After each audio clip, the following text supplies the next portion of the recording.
Hi, everybody. This week we're going to be doing a vendor feature with Abby from Honest Abe Studios. So I'm super excited. I've worked with Abby quite a bit, and I am really excited to kind of share all about what she does and how amazing she is. So, Abby, why don't you go ahead and tell us a little bit about yourself, what you do, and what you offer couples? I'm Abby, and I own Honest Abe Studios. It's an art business that I've started, I think, a year or two ago now, a year and a half ago. And yeah, so I do a lot of commissions, mostly for like watercolors, like dogs and portraits and things like that. But I do a lot of stuff with weddings as well, because I also work at Nazareth Hall as a coordinator. And so sometimes people have me do some signage for them, or like write on the chalkboard in the classroom or things like that. So it's fun. Yeah. And I do a lot of marketing for Nazareth Hall also. So if people see that, then yeah. Yes, wonderful. Yeah. Side note, there's a kind of a side question for myself. Do you print the stuff, or do you usually deliver like digital stuff? So I do a lot of originals, mostly originals with the watercolors. Okay. If I do prints, it's mostly digital work. So I actually started doing like recipe cards that like I painted the ingredients for, and then I like wrote how to do the recipe and like how much is in each recipe. And those are like some of my favorite things to do. And I actually use those as my boss's daughters, like for her bridal shower, that was Mhm. their favor. And so everyone got to try like the lemon cake, but then they also took the recipe for the lemon cake home with them. It was really cute.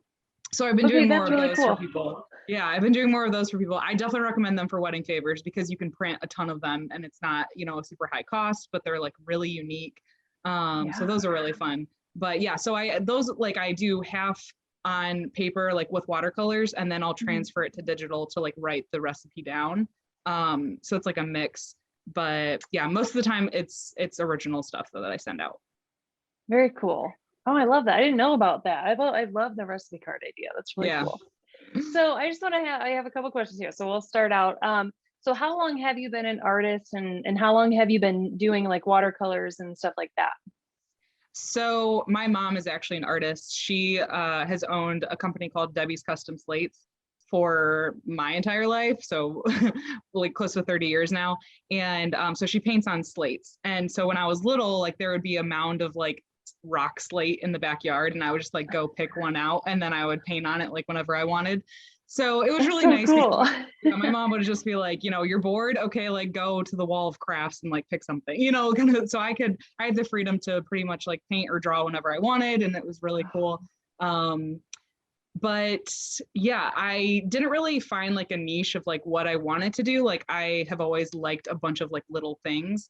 But with Mhm. art, I'm sure a lot of other artists like listening will understand that like you have to get good at like one thing and then you can move on to the next thing, and so it's hard to kind of be scatterbrained because you're going to get frustrated really fast. You're not going to understand like why you're not improving.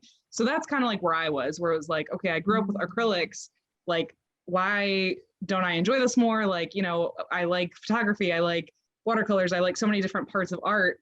And then I dove into watercolors a lot more, and that's when I started getting more comfortable with like actually teaching myself how to properly do some strokes and things like that. And that's where I got really good at watercolors. And I started doing commissions for watercolor, like dog portraits, cat portraits, flowers, different things like that. Mhm. And then I realized that I don't love acrylics as much as I did when I was little. I definitely grew towards more of the watercolors. And yeah, after I taught myself how to do that, then I moved on to like calligraphy, and now I'm doing like more oils and heavy acrylics, which kind of act as oils a little bit.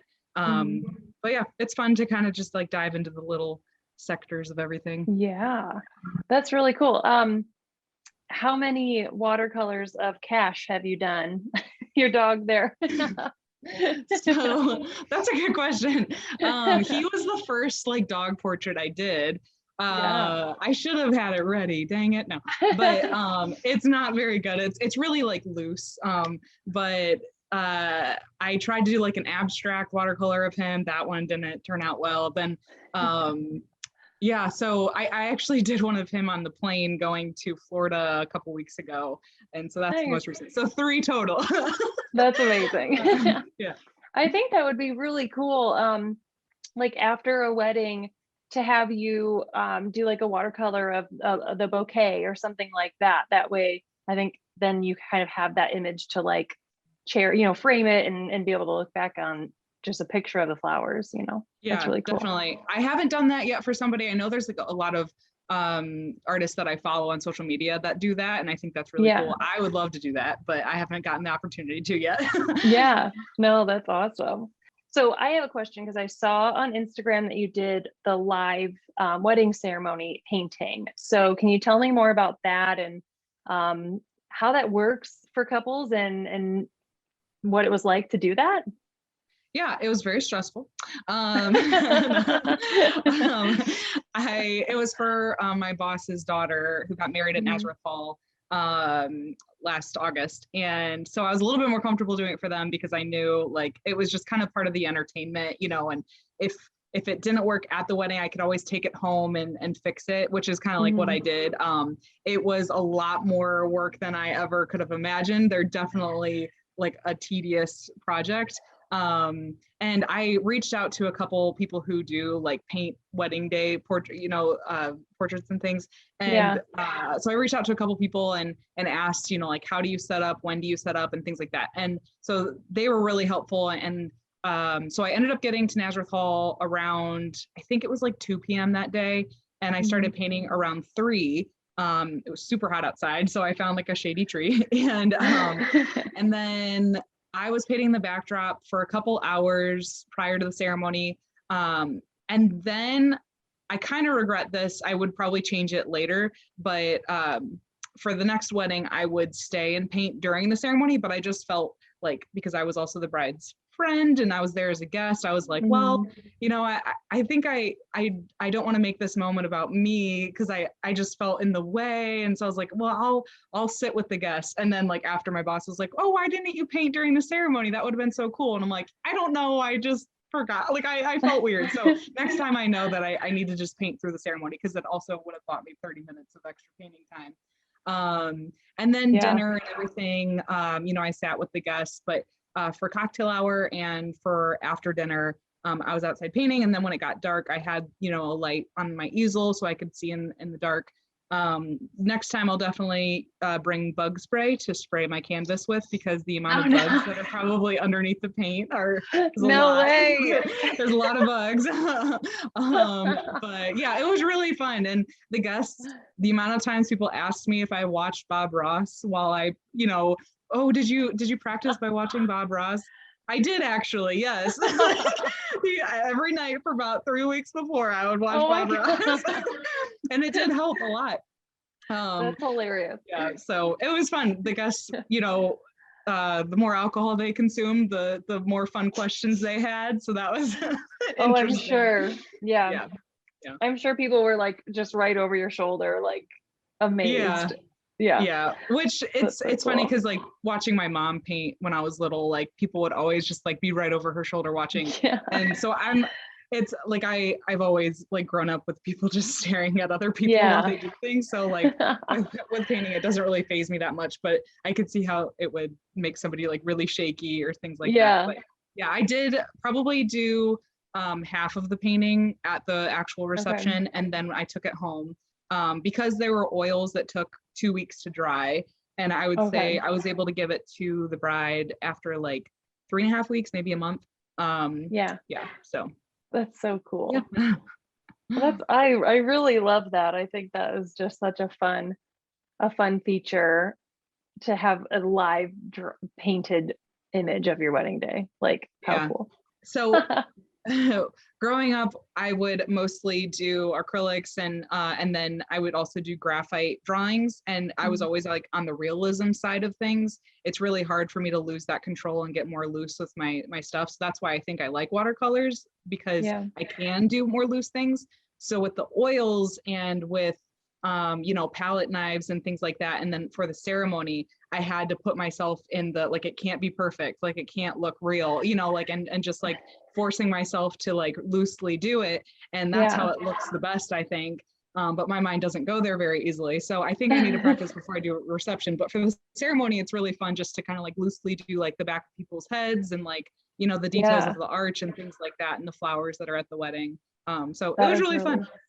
Yeah, that's really cool. I love hearing about other types of art that I like. I can barely draw a stick person, so it's really cool to like hear and hear and see amazing art and stuff like that. So, and you do all that great stuff. So kind of on that same subject, like what other kind of things do you offer for weddings, besides the live painting? What other things have couples hired you for?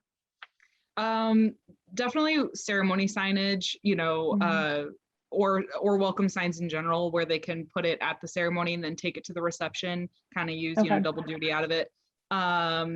Like donut signs, the seating chart or table, place cards or things like that.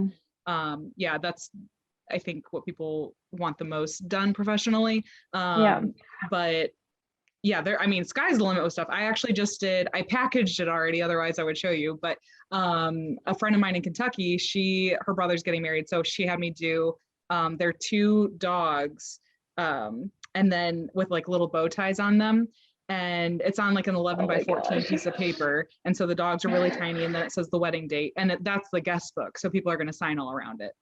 That's so cute. So it's super cute. Yeah, so there's like a whole bunch of different things you can do, just depending on like if you have a theme around your wedding, or like how do you want it to be more like homemade looking, or just different things like that. Because I would say some things you want to do, like have digitally done, like a formal wedding, like most of the time you're going to want things digitally done, so it's perfect, but like the recipes could be a cute thing for just like more homemade, casual wedding.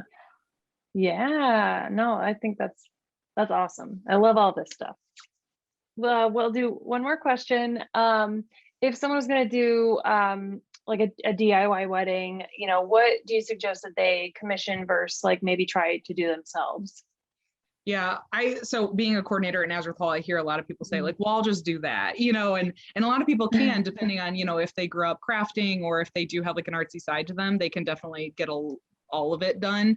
But if you haven't ever done anything with lettering or anything, it is not as easy as it looks. It takes years of practice to do like typography and lettering and things like that. So I definitely recommend having the seating chart be professionally done. Seeing weddings at Nazareth Hall, especially, I've gone up and I've seen seating charts that I can't read, and so that's just difficult, especially if like a guest is supposed to find their table with that sign. You want it to be legible. And then also I think not the welcome sign, but like if they have their last names on the sign, that's something that you're going to probably like hang in your home, and you want that, like, not only do you want it to look really great, but also like I'm hypercritical of my stuff. And so I wouldn't want to stare at something I do like, or I've done, and then find like little things I hate about it, like every day that I see. So you just like want things, like if it's going to be hanging in your home, I think that you'd want things that you didn't do, because then you can appreciate it a little bit more. And it can be like, Oh yeah, I was gonna say it could be multi-use. So if it's your welcome sign or your guest book, make it something that you can then hang in your home. Right. It's not just the day of, but it's something you can actually use. Right. Yep. Yeah. Cool. Well, I know people are going to want to look you up. We've talked about a couple things that I know are on your Instagram account, so I want people to go over there and check it out. But how can people find you and get in touch with you?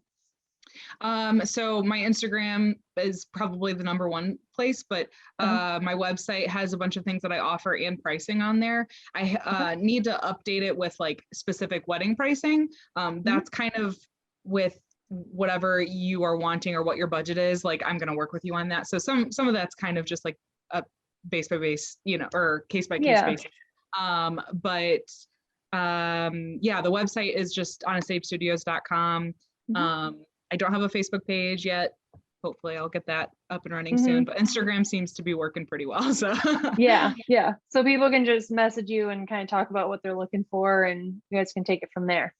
Yeah. Perfect. Or if they're looking at Nazareth Hall, my email for Nazareth Hall is abby@nazarethhall.com.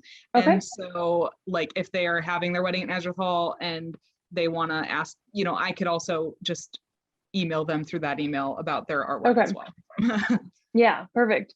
We'll have to do like another vendor feature for Nazareth Hall for sure. I mean, I know we did the little tour last year, but yeah, we'll have to do something else. So perfect. Well, thank you so much, Abby. It was great to talk with you and kind of catch up, and I'm excited to share kind of what you do with our couples and other people out on the interwebs. So thank you Yeah. so much. And Thanks for having me.